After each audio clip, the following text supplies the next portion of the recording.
अगर super hero की दुनिया में कोई ऐसा इंसान है जो खुद को भगवान समझता है लेकिन अंदर से एक रोता हुआ बच्चा है, तो उसका नाम है होमलैंडर।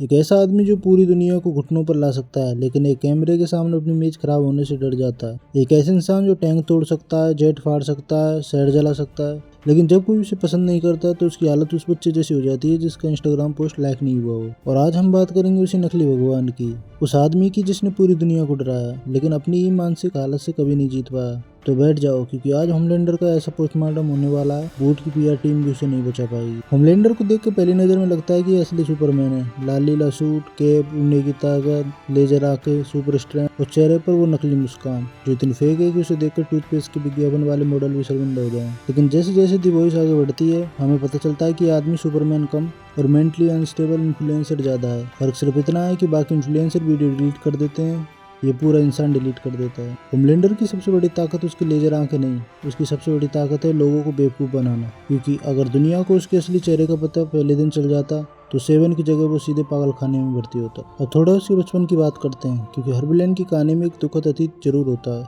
लेकिन होमलैंडर का केस थोड़ा अलग है। इस बंदे को बचपन में माँ का प्यार नहीं मिला तो बाप का दुलार नहीं मिला, दोस्त नहीं मिले और सामान्य जिंदगी तो तुम भूल ही जाओ।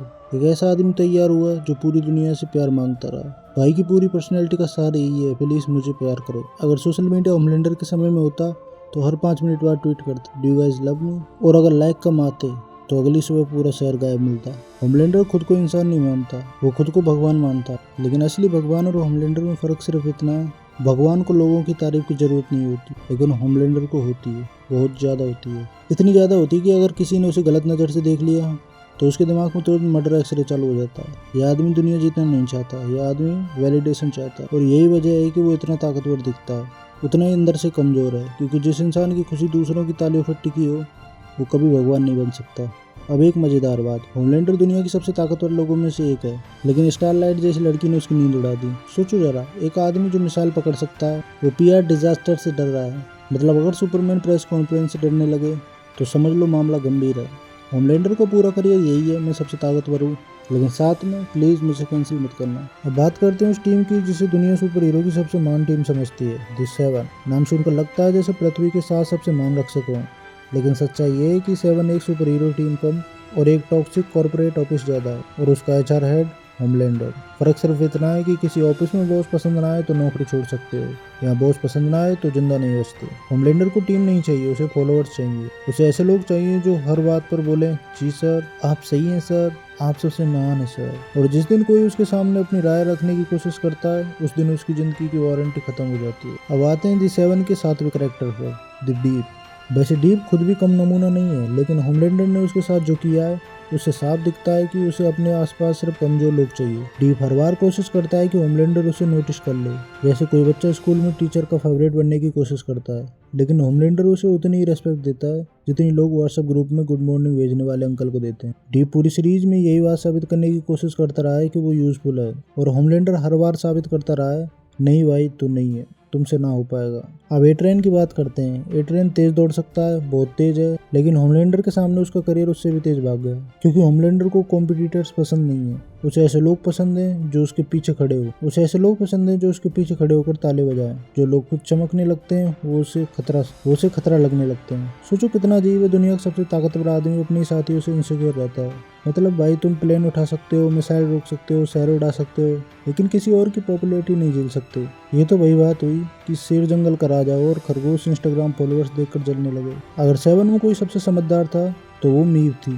उसने बहुत पहले समझ लिया था कि होमलैंडर सुपर हीरो नहीं है, एक ऐसा डिजास्टर जो केप पहनता है। मीव को पता था होमलैंडर बाहर से जितना स्ट्रॉन्ग दिखता है अंदर से उतना ही टूटा हुआ है, और शायद यही वजह थी होमलैंडर उससे डरता भी था।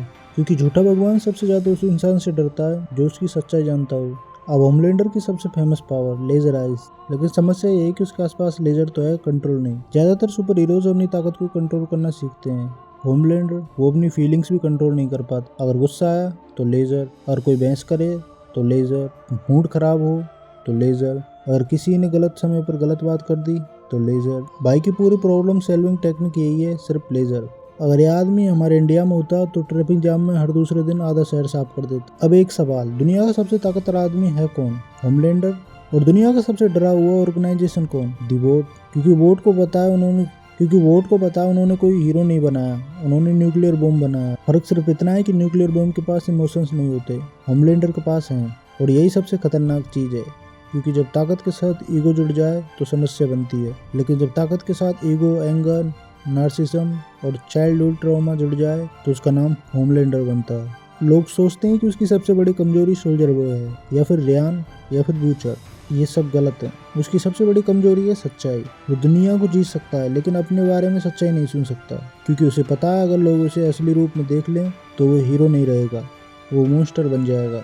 और इसलिए होमलैंडर हर समय एक रोल प्ले करता रहता है। वो हीरो बनने की एक्टिंग करता रहता है, लेकिन एक्टिंग कितनी भी अच्छी हो, एक दिन पर्दा गिर ही जाता है। अगर सुपरमैन उम्मीद का प्रतीक है तो होमलैंडर उसका उल्टा है। अगर सुपरमैन लोगों को बचाता है तो होमलैंडर लोगों का इस्तेमाल करता है। अगर सुपरमैन ताकत का सही उपयोग सिखाता है तो होमलैंडर दिखाता है कि ताकत गलत हाथों में चली जाए तो क्या होता है। यही वजह है कि लोग उसे पसंद भी करते हैं, क्योंकि वो रियलिस्टिक मॉन्स्टर है। ऐसा मॉन्स्टर जो किसी दूसरे ग्रह से नहीं आया, बल्कि इंसानी लालच, कॉर्पोरेट ग्रीड और पावर एडिक्शन से पैदा हुआ है। अब बात करते हैं उस इंसान की जो होमलैंडर जितना ताकतवर तो नहीं है, वो उड़ भी नहीं सकता, लेजर नहीं चला सकता, लेकिन फिर भी होमलैंडर के लिए सबसे बड़ा खतरा बन जाता है, द विली बूचर। और इसकी वजह बहुत आसान है। बूचर होमलैंडर से डरता नहीं है। यही वो चीज़ है जिसकी होमलैंडर को आदत नहीं है। पूरी दुनिया उसे देखकर कांपती है।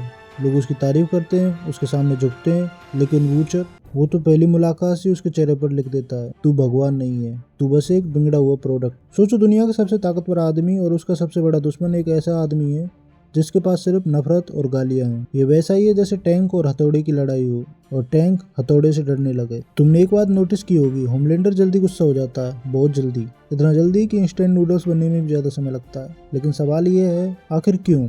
उसे अपने अंदर की सच्चाई याद आने लगती है। उसे याद आता है कि वो हीरो नहीं है जिसका वो दिखावा करता है। वो बस एक इंसान है जिसे बचपन में प्यार नहीं मिला और जिसने ताकत को प्यार का ऑप्शन बना लिया। यही कारण है कि उसकी हर मुस्कान नकली लगती है, हर भाषण नकली लगता है, हर हीरोइक पोज नकली लगता है, क्योंकि वो कैरेक्टर निभा रहा है, जी नहीं रहा है। अब आते हैं सोल्जर बॉय पर। जिस दिन सोल्जर बॉय आया उस दिन पहली बार होमलैंडर को महसूस हुआ कि उसके सामने कोई ऐसा खड़ा है जो उससे नहीं डरता। और फिर आया वो खतरनाक सच, आई एम योर फादर। पूरी सीरीज में होमलैंडर खुद को भगवान समझता रहा और अचानक पता चला कि वो भी किसी का बेटा। पहले उसकी ईगो को जो डैमेज पहुंचा वो किसी लेजर बीम से नहीं हो सकता था, क्योंकि एक झूठे भगवान के लिए सबसे दर्दनाक बात थी कि उसे याद दिला दिया जाए तू भी इंसान है। अब रियान की बात करते हैं, और यही होमलैंडर का सबसे दुखद हिस्सा दिखाई देता है, क्योंकि पहली बार उसे कोई ऐसा मिला जिसे वो सच में खोना नहीं चाहता। लेकिन समस्या क्या है, होमलैंडर को प्यार करना नहीं आता, उसे सिर्फ कंट्रोल करना आता है। जो मैं कहूँ वही करो, जो मैं सोचूं वही सोचो, जो मैं चाहूँ वही चाहो। और यही कारण है कि रियान के साथ उसका रिश्ता हमेशा अजीब लगता रहा। वो पिता कम और कल्ट लीडर ज्यादा लगता है। अब जरा इमेजिन करो, अगर होमलैंडर भारत में होता तो क्या होता। पहले दिन ही न्यूज चैनल पर ब्रेकिंग न्यूज चलती, देश का सबसे शक्तिशाली सुपर हीरो दूसरे दिन एक्सक्लूसिव इंटरव्यू दे रहा है। तीसरे दिन होमलैंडर की पसंदीदा चाय कौन सी है इस पर बात होती है। और चौथे दिन क्या होमलैंडर मंगलवार को व्रत रखता है।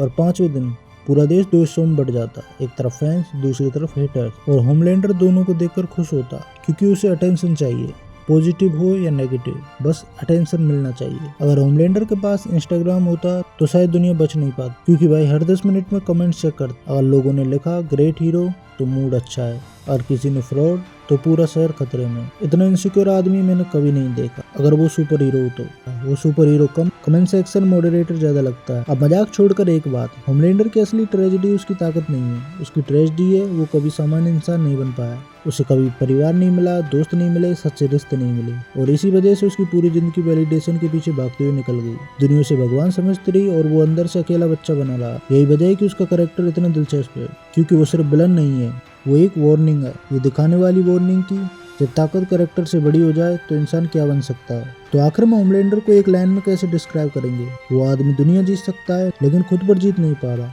वो आदमी हजारों लोगों को डरा सकता है लेकिन अकेलेपन से डरता है। वो आदमी जो खुद को भगवान कहता है लेकिन हर दिन लोगों की तालियों पर जिंदा रहता है। और यही उसकी सबसे बड़ी हार है, क्योंकि असली भगवान को भक्तों की जरूरत नहीं होती, लेकिन होमलैंडर को हमेशा रहेगी। और जब तक उसे लोगों का अप्रूवल चाहिए, और तब तक वो दुनिया का सबसे ताकतवर इंसान होकर भी सबसे कमजोर इंसान रहेगा। होमलैंडर की कहानी एक सुपर हीरो की नहीं है, एक ऐसे आदमी की कहानी है जिसके पास सब कुछ था सिवाय उस चीज के जिसकी उसे सबसे ज्यादा जरूरत थी, इंसानियत। तो दोस्तों आज के लिए बस इतना ही। अगर आपको भी लगता है होमलैंडर दुनिया का सबसे ताकतवर सुपर हीरो नहीं है बल्कि सबसे बड़ा ईगो पैकेज है, तो वीडियो को एक जबरदस्त लाइक ठोक दो। और अगर अभी भी चैनल सब्सक्राइब नहीं किया तो तो भाई क्या कर रहे हो, सब्सक्राइब का बटन कोई बोट टावर तो है नहीं जो टूट जाएगा, तो प्लीज दबा दो, क्योंकि ऐसे ही brutal roast, movies breakdown, super hero explanation और डार्क कॉमेंट्री वीडियोस में लगातार लेकर आता रहूंगा। और हाँ, बेल आइकन भी दबा देना, वरना अगली वीडियो आने पर तुम्हें उतना ही पछतावा होगा जितना डीप को अपनी पूरी करियर जर्नी देखकर होता है। चलो फिर मिलते हैं अगली वीडियो में, तब तक के लिए अपना ध्यान रखना और याद रखना, होमलैंडर से ज्यादा खतरनाक सिर्फ एक ही चीज है, वो व्यूअर जो वीडियो पूरा देख लें लेकिन सब्सक्राइब नहीं करते। जय हिंद दोस्तों, मिलते हैं अगली वीडियो में, बाय।